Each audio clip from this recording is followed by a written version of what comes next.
Ari, warga Letu Karim Kadir Palembang, ditangkap polisi dari Polsek Gandus Palembang karena mencuri pagar besi milik tetangganya.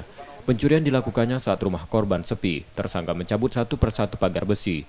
Setelah itu tersangka membawa hasil curiannya menggunakan perahu untuk dijual ke penampung barang bekas. Aksi tersangka dicurigai warga sekitar yang berteriak dan polisi menangkapnya.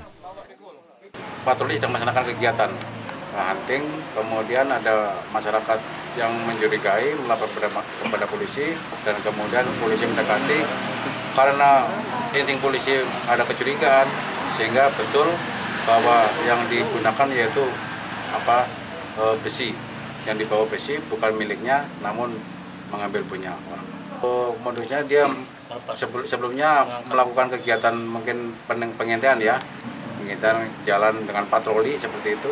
Patroli pada saat yang menguntungkan, pagar yang sedang posisinya sedang ada di posisi dipasang itu dilepas.